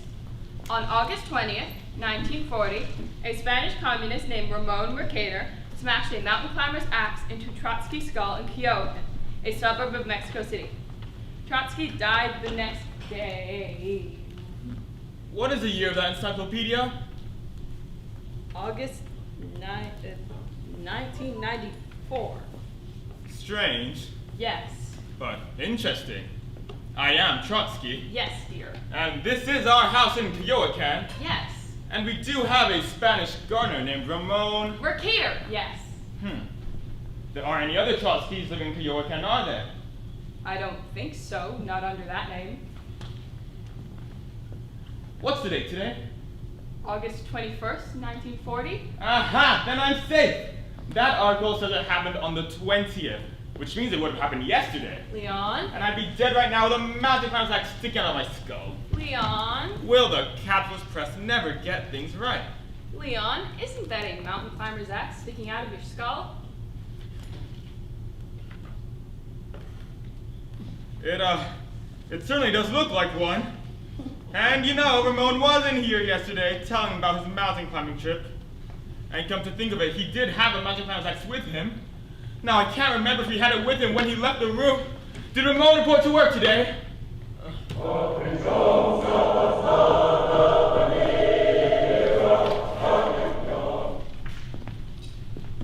No one is safe. Force must be used, and the revolution of the proletariats against oppression must go on forever And forever. Leon? And forever. Leon, I was just reading the encyclopedia. Was the Britannica? Listen to this. The universe as viewed by the victors. On August 20th, 1940, a Spanish communist named Ramon Mercader smashed a mountain climber's axe into Trotsky's skull in Kyokan, a suburb of Mexico City. Trotsky died the next day. Yes, and?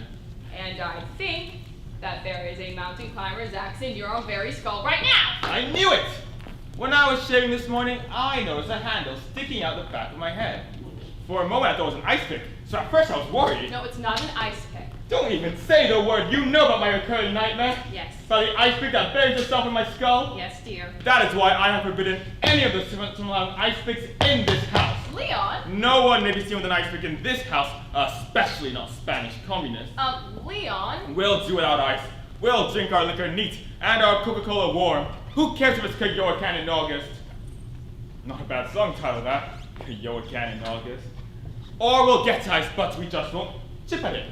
Ice will be allowed in the house in blocks, but may not be picked or chipped under any circumstance.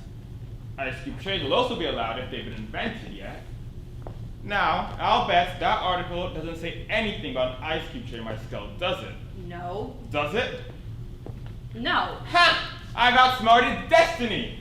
Which is only a capitalist explanation for the status quo. Leon? Also, look at this. Do you know what this is? No. Well, it's a skull. I knew that, but... I bought this skull. I own the skull. So what does that make this? Trotsky's skull.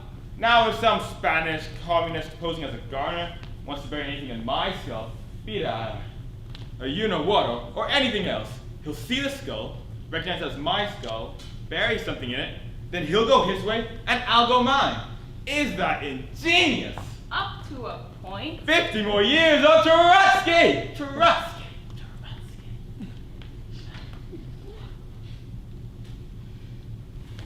I have some bad news for you, Leon. Massive ingenious!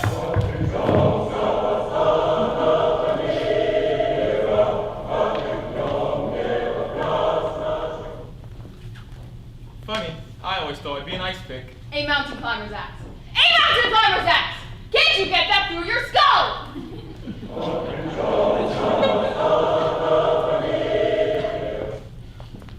This is very bad. This is serious. What's serious, Leon? I have a mountain climber's axe buried in my skull. Smashed, actually. It says Mercator smashed a mountain climber's axe into your skull, not buried. All right. What am I going to do? Maybe a hat could cover the handle. You know, one of the little alpine hats with the feather and the point? That article says that I died today. The 21st, that's today. Does it say what time? No. Well, so much for the usefulness of that encyclopedia.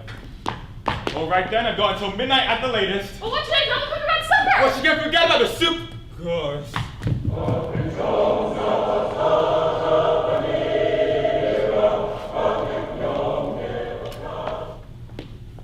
But this man is a gardener. Yes. At least he's imposing as a gardener. Yes. Doesn't that make him a member of the proletariat? I'd say so. So then what's he doing smashing a mountain climber's axe to my skull?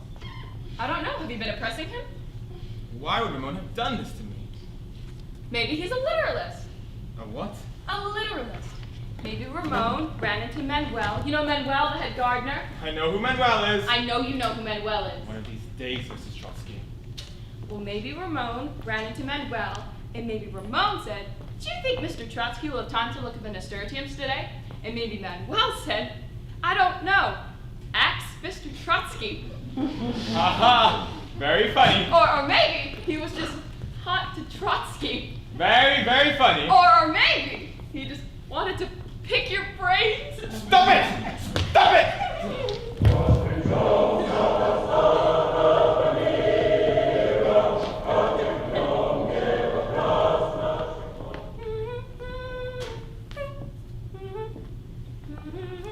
Call Ramon in here. Ramon! And you'd better tell him to come quickly. I have a magic climber's axe in my skull. Ramon, come quickly!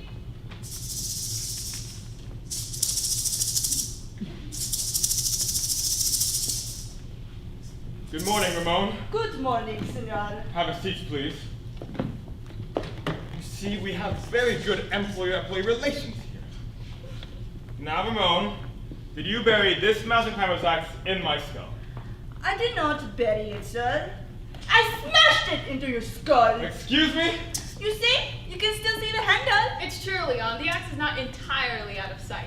So we cannot say buried. We can only say smashed or perhaps jammed. All right, but why did you do this, Ramon? I think I read about it in an encyclopedia. The power of the printed word. I wanted to use an ice pick, but there weren't any around the house. Okay, but why did you really do this, Ramon? Do you realize who I am? Do you realize that you smashed this mountain climber's axe into the skull of a major historical figure? I helped run the Russian Revolution. I fought Stalin. I was a major political theorist. So why did you do this, Ramon? Was it political disaffection or anti-counter-revolutionary backlash? Actually, it was love, senor! It's true, Leon. I'm only sorry you had to find out about it this way. No! Yes! No! See? Oh God, what a fool I've been!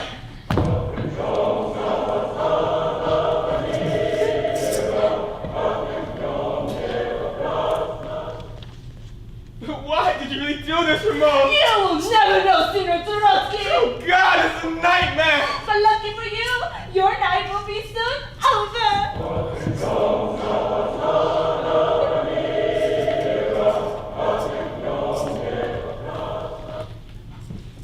All right, Ramon, thank you.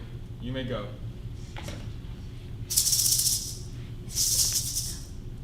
Senor Trotsky, Yes? do you think you will have time to look at the nasturtium today? They are really very beautiful! I don't think so, Ramon, but I'll try. Thank you, senor.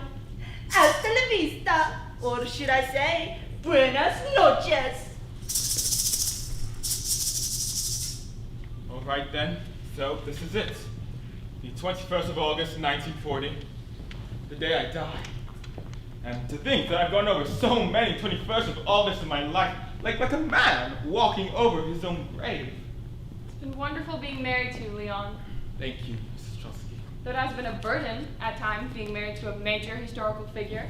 I'm sorry I was away from home so often, tending the revolution. I understand. And I'm sorry that I wasn't more in touch with my feelings. No, please. And that I often had such difficulty expressing my emotion. Oh, I wasn't everything I should have been.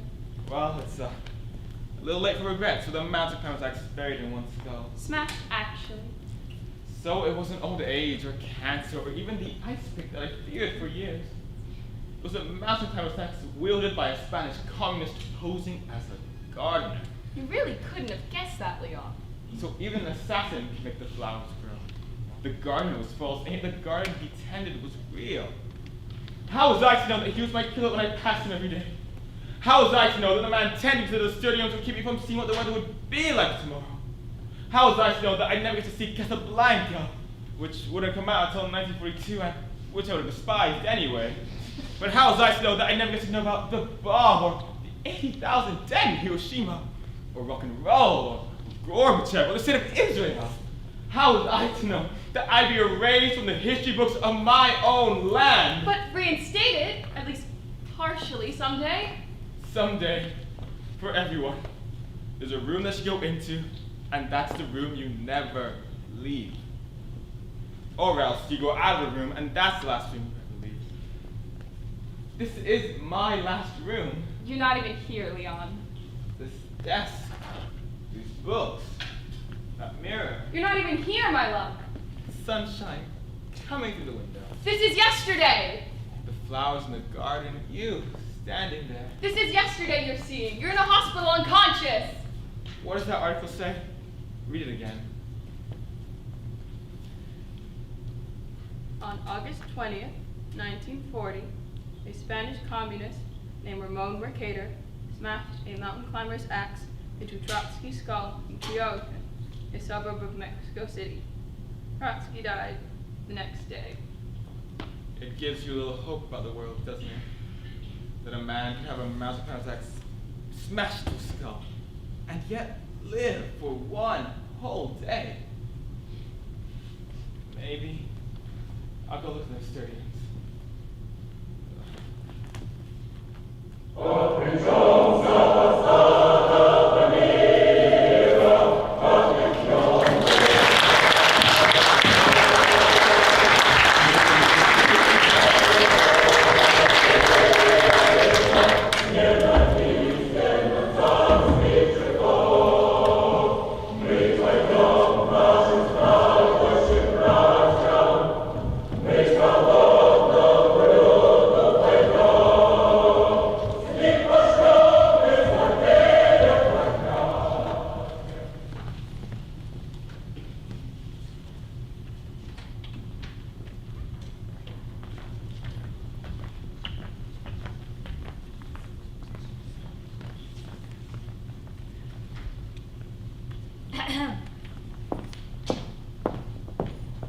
help you? Did you know you would look fantastic on a widescreen? 70 millimeters. Look, you want to see a menu or what? Let's negotiate here. What's soup du jour? Soup of the day, you got a choice of polished duck blood and cream of kidney. Kick me in a kidney. You got it. Any oysters on the seabed? Nope, all out. What about the special? Spread out your options. You got a deep fried gizzards, Fabulous.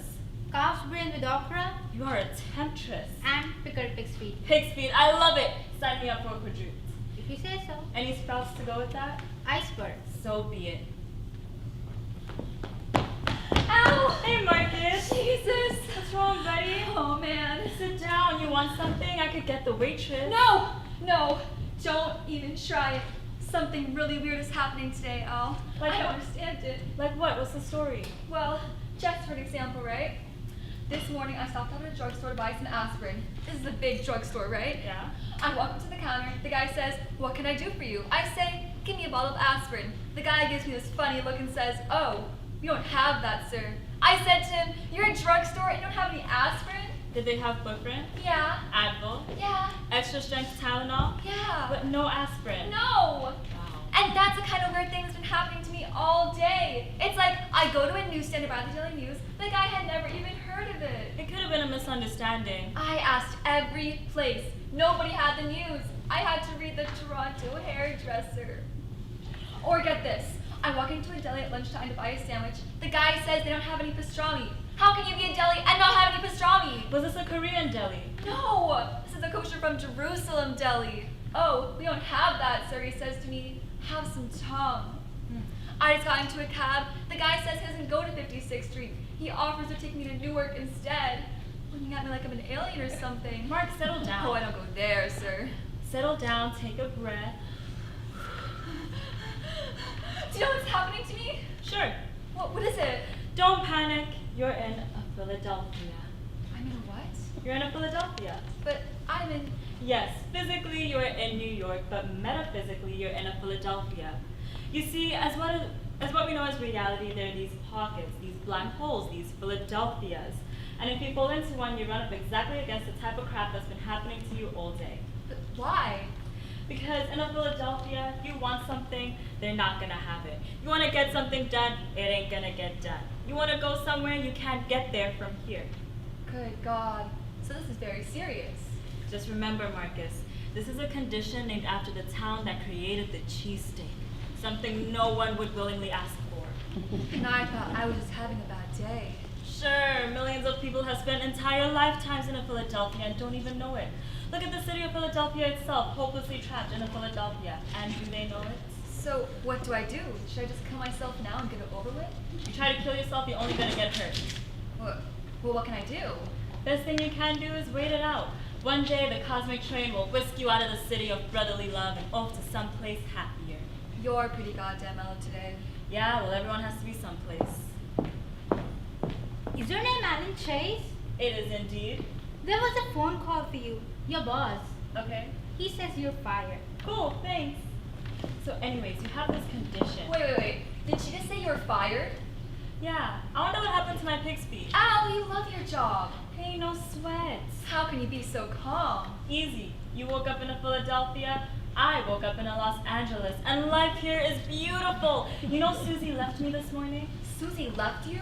And quite frankly, Scarlett, I don't give a crap. I say go and God bless and may your dating pool be Olympic size. But your job, the garbage district is your life. So I'll turn it into a movie and sell it to Paramount.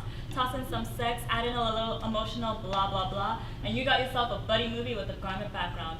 Not relevant enough? We'll throw in climate change and make it EC. EC. Environmentally correct. Have you heard about climate change? Sure. Marcus, I love this concept. I embrace this ozone. Sure, some people are gonna get hurt, but others will just tan a little faster. So this is Los Angeles. Yeah, well, everyone has to be someplace. Wow. You want my advice? Enjoy your Philadelphia. Sit back, relax, order yourself a bud and a burger. Chill out. But I can't order anything. Life is great for you on your cosmic beach. Whatever I order, I'll get a cheesesteak or something. No. There's a very simple rule of thumb when it comes to a Philadelphia. Ask for the opposite. What? Ask for the opposite. You want the Daily News? Ask for the Times. You want pastrami? Ask for tongue. Huh. Works great with women. What's more opposite than the opposite sex? Sure. So, do you want a bud? I sure could use. No. Do you want a bud? No, I don't want to bud. Good. Now there's the waitress. Order yourself a bud and a burger, but don't ask for a bud and a burger. Waitress! She won't. Don't call her. She won't come. Oh. You're in Philadelphia. Just figure. Screw her. Screw her. You don't need that waitress. Screw that waitress. And everything to do with her. Hey, waitress! Screw you! Can I help you, sir? That's how you get service in Philadelphia. Can I help you? No thanks. Okay, what will you have? Well, how about some OJ? Sorry, squeezer's broken. Glass of milk? Cow's dry. Eggnog? Dressing out. Cup of coffee? Oh, we don't have that, sir. Got any ale? Nope. Stout? Nope. Porter? Just beer. That's too bad. How about Heineken? Heineken? Try again. Rolling Rock? Out of stock. Schlitz? Next. Sex? Next. Moro? Tomorrow. Lone Star? Party hard. Bud Light? Just plain bud is all we got. No, thanks. Give me a bud. Anything to eat? Nope. Name it. Pork chops. Hamburger. Medium. Well done. Baked potato. Fries. And some zucchini. Slice of frog. Burn one! Marcus, that was excellent. Thank you. Excellent. You sure you've never done this before? I've spent so much of my life asking for the wrong thing. Doing it on purpose comes easy.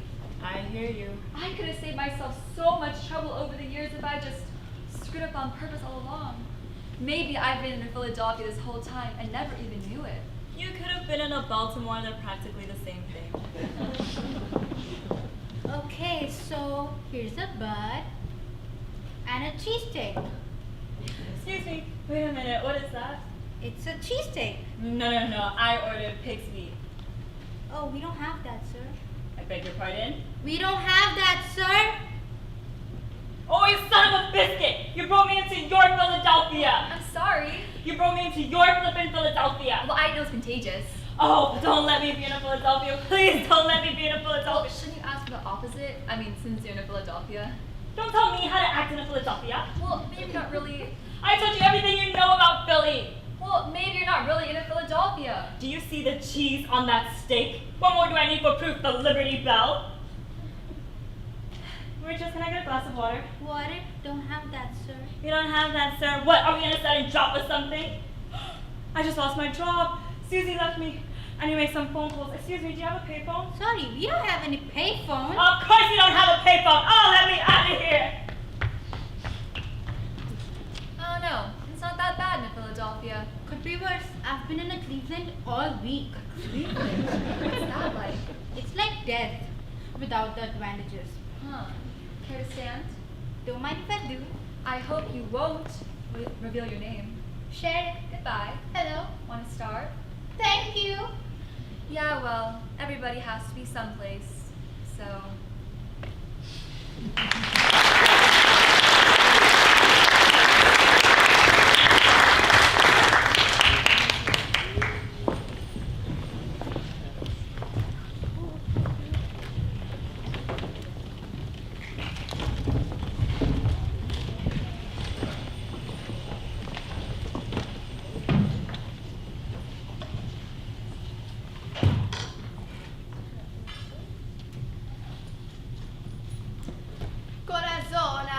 Corazona di Cristo, where bist du, where bist du? Bel Dio, Signor, comarita. How are you feeling today? You want to buy a souvenir? One of a kind. I'm looking for Dr. Fritz. Ah, Dr. Fritz can cure everything. You have a toothache? No, poison. You have been poisoned. Food poisoning. As in food poisoning, but no toothache. I don't have a goddamn toothache. But Signor, I was foretold a man named Pablo coming with toothache. Pablo? I'm not Pablo. This is why you have no toothache. Look. Where? Listen. I hear nothing. My name is Tom Sanders. At the hotel, I spoke to this Pedro. Pedro the doorman or Pedro the cook? Pedro the cook. Oh, he's so nice. You want to buy a souvenir? Pedro said come here and ask for Dr. Fritz. Ah, Dr. Fritz can cure everything. broken bone, bullhole, burn, amputation, housemates leave. But terminal disease is more difficult. But this is why they are called terminal. But but are they terminal? A case for Dr. Fritz. But doesn't the sign say butcher? You speak the languages so good. Oh. Now, this is the souvenir shop of Maria and the offices of Dr. Fritz. Jesus Christ! Where is he here? Jesus are everywhere. Dr. Fritz. Dr. Fritz. Do you have a chair? Only the chairs I'm sitting on. Can I sit on it? Oh, this is Dr. Fritz's chair. Wait a minute. You're not Dr. Fritz? I am the assistant of Dr. Fritz. At the moment. Oh, God. Good, you believe in God. What? I say good, you believe in God. No, I don't believe in God. But, senor, you called on God. You said, oh, God, oh, God. It was a figure of speech, okay? You believe in Buddha. Buddha's good. No. Krishna, maybe. No. Just checking. What's that? What is what, senor? Like a telephone. I hear nothing. Maybe the food poisoning made you a little go-go-go. Don't you hear that bell? Bells.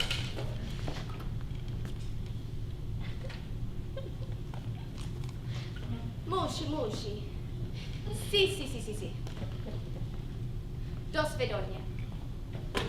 This was Pedro. He say are on the way. There's always more meat than meets the eyes meet, no? I must have a fever. You are schwitzing? I am schwitzing. It's good being fevers. Maria, look. Where? Here. Look here. If I die, tell them this. We all will die, senor. God willing. Last night, I ate supper at the hotel. The food was good? Oh. I am told it is good. Middle of the night, I thought I was gonna die. You know, I think this every night myself. But here I am, God willing. Maria. See? I don't want Dr. Fritz anymore. No? No. I just want to die. No, senor. Don't you see? The world are a great battle between the forces of light and the forces of darkness. You must always stay on the sides of the forces of the light. Look, please don't say where. I love you, Tom. You what? Do you love me? No! This is the unrequited love then, no? See? God love you too. I need a doctor.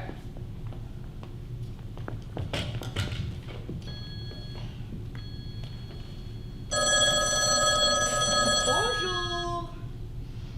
Si. No. Ciao. This was God. He said you should believe in him. Where is he? God? Dr. Fritz. Dr. Fritz. Can I talk to Dr. Fritz, please? Of course you can talk to Dr. Fritz. Then where is he? You want to make an appointment? I'm getting out of here. Oh. But where will you go, senor, and how will you get there in your present conditions? So this is where I'm going to die.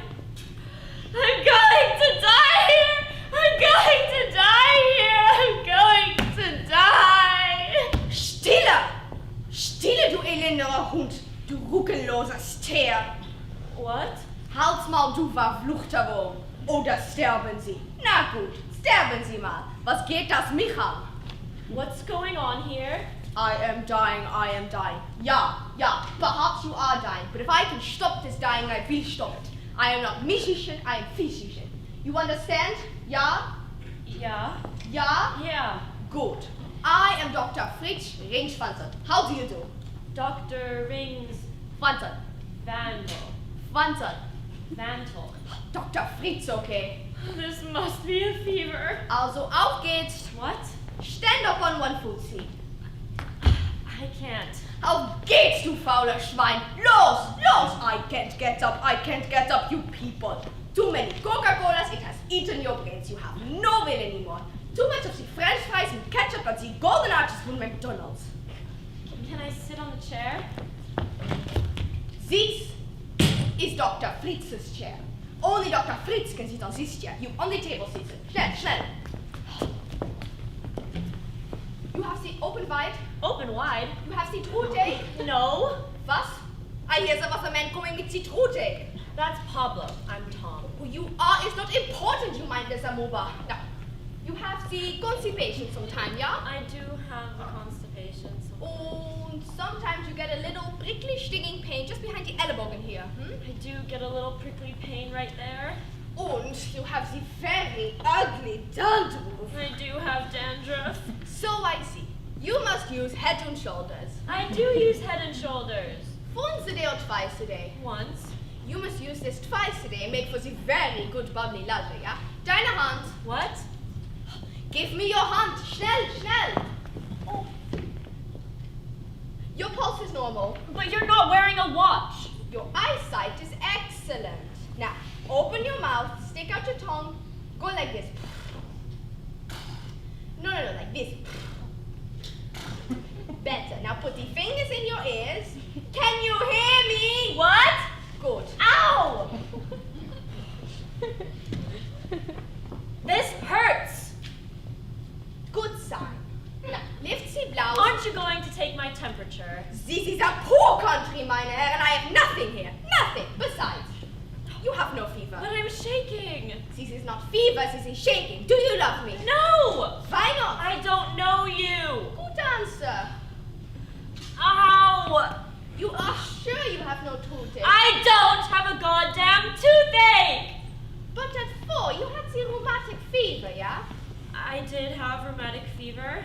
At 15, you had the rash on your buttocks in the shape of Santa Claus.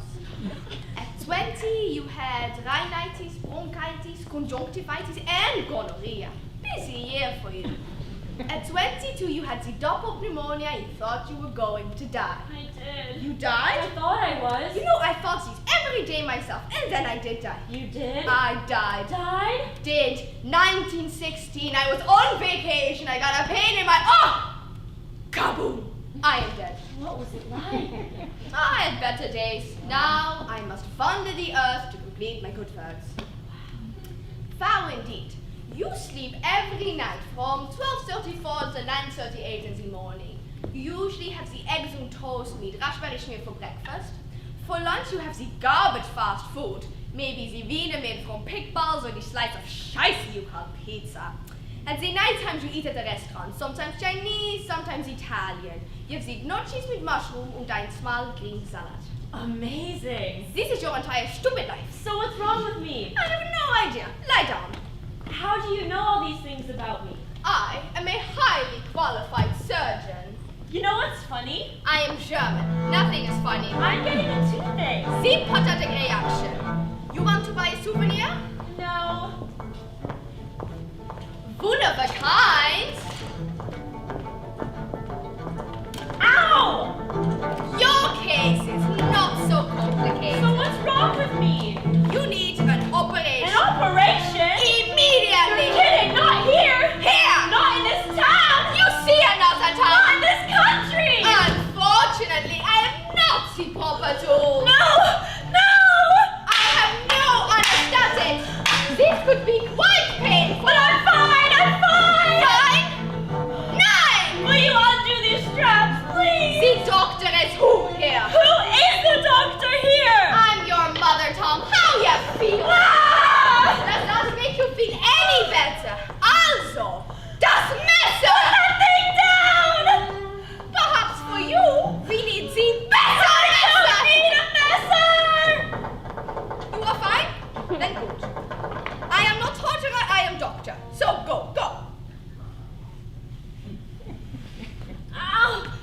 Oh, God! Good, you believe in God. Oh, suddenly I feel like total hell. Yeah, you don't look too swell. Oh, I'm getting out of here. But where will you go and how will you get in this condition? Now, do you not realize the place you have come to, the forces arrayed which could crush you like a peanut? You have completed your good works, I hope. No, I haven't done anything. I've eaten hot dogs made of pig balls and I had a rash on my butt. Yeah, this is not very much. Alas, now the great battle is joined, meine Herren, and you are in the middle of the field. The forces of light and the forces of darkness are fighting for you. I only hope that you will find your way to the forces of the light very, very soon. But how? Good question. This doll has been ringing off the hook all day. Pronto. Si. This is for you. For me? Yeah, God wants to talk to you. Here, take it, be nice, this is gold.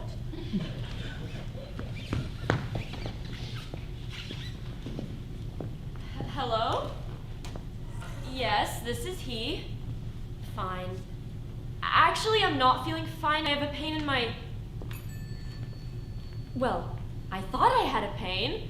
So anyways, it's really amazing talking to you like this, so God, well, I've got you on the line. Oh, no, of course, I understand. You've got other things.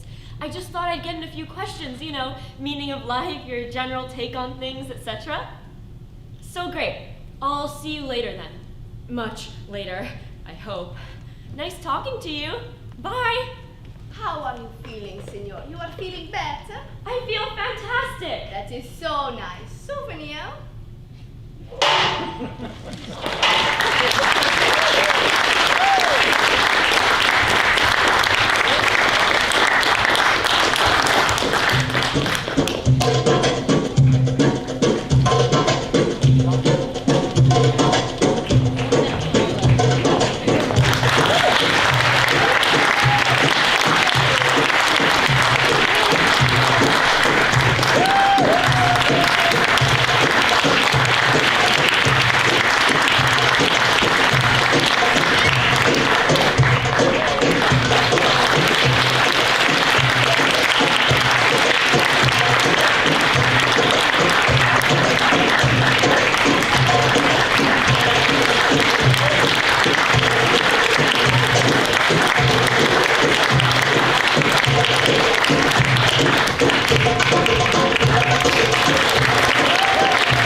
coming and for being such an incredible audience.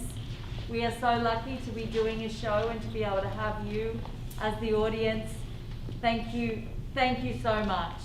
And thank you for supporting your children, your amazingly talented children who I am so grateful to have worked with. I'd like to also ask the seniors to come forward.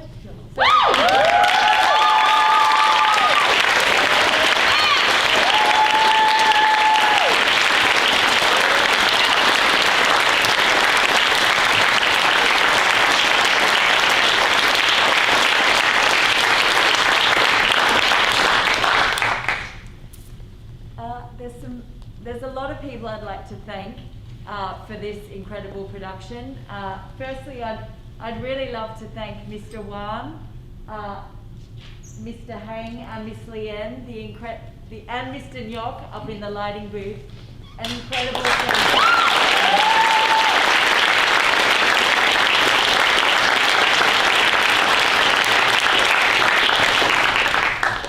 and my assistant director, Mr. Cecil Mack, up there.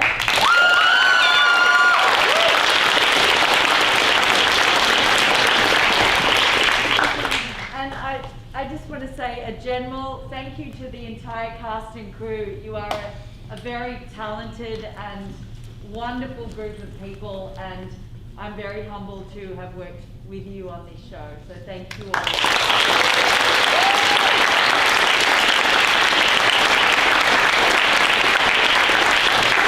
A round of applause to Miss Georgia, our wonderful director.